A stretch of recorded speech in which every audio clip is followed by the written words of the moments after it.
आज की कहानी है फतेहपुर के रहने वाली एक 17 साल की नाबालिग बेटी की, जिसकी मां की मौत 5 साल पहले सन 2018 में ही हो गई। लेकिन मां के मौत के बाद इसके साथ जो हैवानियत हुई वो ना किसी से कहने लायक है और ना ही सुनने लायक। पूरी स्टोरी सुनाऊंगा, उससे पहले इस वीडियो को लाइक करके चैनल को सब्सक्राइब कर लीजिए। घटना है ये उत्तर प्रदेश के डिस्ट्रिक्ट फतेहपुर की। फतेहपुर के थाना क्षेत्र ललौली, यहीं पर एक ट्रक ड्राइवर अपने बेटी के साथ किराए के मकान में रहता है। ट्रक ड्राइवर की पत्नी का मौत सन 2018 में ही हो गई और पत्नी के मौत के बाद इसको शारीरिक सुख नहीं मिल रहा था। फिर हुआ कुछ यूं कि इसकी जो 17 साल की बेटी है, उस समय तो शायद 12-13 साल के आसपास थी।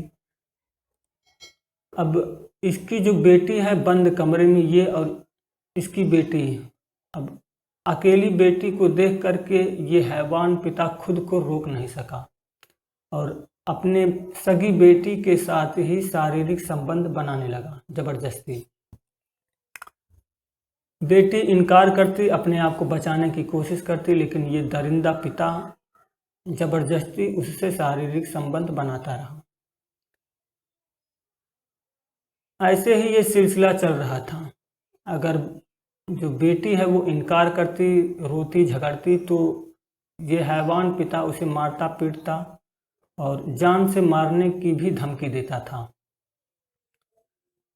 धीरे धीरे ऐसे ही करते करते 5 साल बीत गए।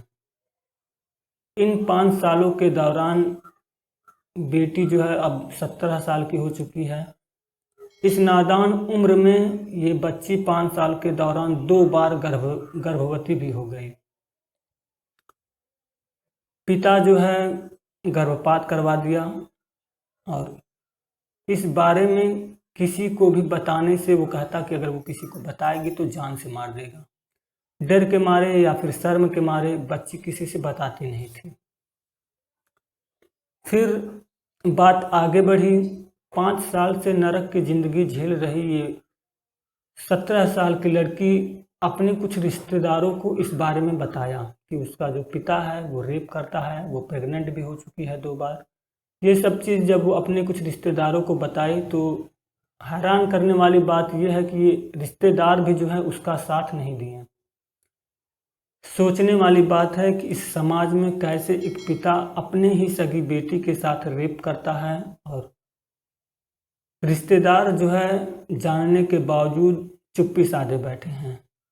और अंत में थक हार करके इस नाबालिग बेटी ने ललौली थाने में पहुंच करके पुलिस को इस बारे में बताया और अपने पिता के खिलाफ शिकायत दर्ज करवाई।